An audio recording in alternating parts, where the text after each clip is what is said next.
So why would I put a high top on my 1997 Dodge conversion van? That's a good question, and I've been going back and forth on this for months. One of the reasons is I love my barn doors. So many of the newer high tops they make now don't even have barn doors. And a lot of the newer high tops I don't like at all. They look like something the morgue would send over. A lot of them have windows that don't open, or some don't even have any windows at all. I got my van in 2021 for $3,800 when vans were very hard to come by. One owner who took great care of it kept it in a garage. It had 105,000 miles on it. It's really a great van. Another reason is the newer vans and the newer vehicles have these computers in them, and I've seen all these horrible things happen with the computers. Here's a scenario I've seen over and over again. The computer will shut the whole vehicle down. And so you have to get it towed to the dealership, pay $150 for them to read the computer. They'll tell you what's wrong. You fix it. They give it to you back. And a week later, the computer shuts the whole vehicle down again. Rinse and repeat. It's really a nightmare, and I don't want anything to do with that. And the last reason, and this is the kicker, I was starting to get a dowager's hump from stooping over in my van. And that is no bueno. So I would love to get a high top so I can actually stand up straight. So I decided to head to LA and get an estimate from Fiberine just to see what it's all about. Fiberine is known in the nomad community for making and installing the best fiberglass high tops in the business. I'm at Fiberine after an hour and a half of LA traffic. Love it. Anyways, this is Gonzalo, and he's with Fiberine, and he's going to look around and give me an estimate and answer all my dumb questions. No dumb questions. Fiberine has one high top that will fit the make and model of my van. It's 24 inches high, which is huge. I would have so much more room for storage. 24 inches is the same size as my big outdoor windows. I'll definitely be able to stand up. Okay, now I'm thinking about windows. Okay. So, and I saw that you were out of everything but the big windows. The big ones are the ones that we're out. We have the regular size, the 12 by 43s.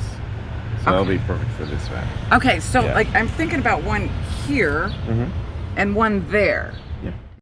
So I would want two windows on either side to create the best cross breeze.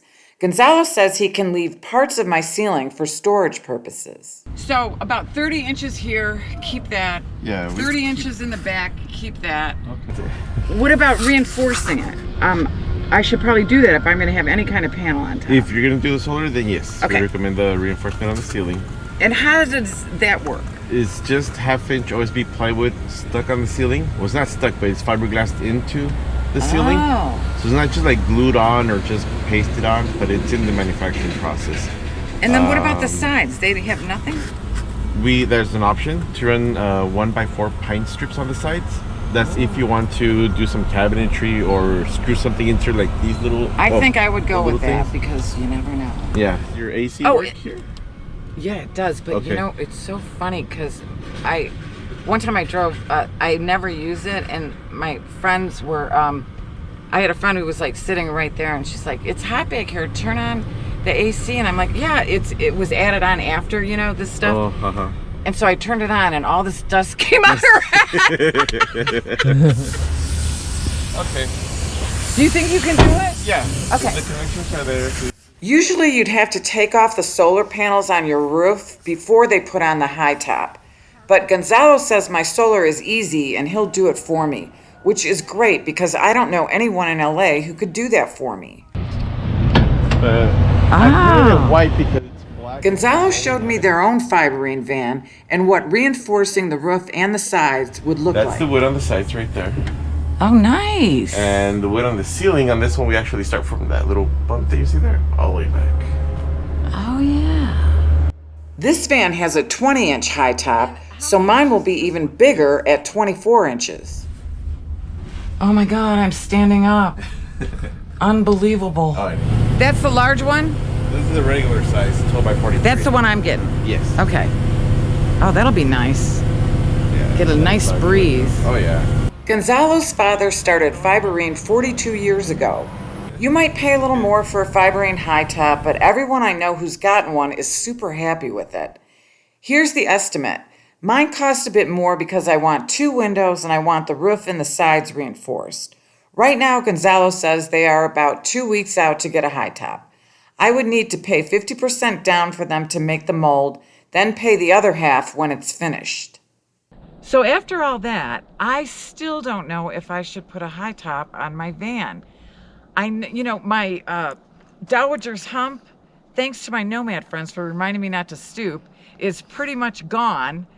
$6,500 is a lot of money. If I just wanted just the high top, it's only $3,200, but that other stuff to me is kind of important. Maybe I'll get one in the future, and if I do, I'll do a video on it. But in order to do that, I need you to like and subscribe.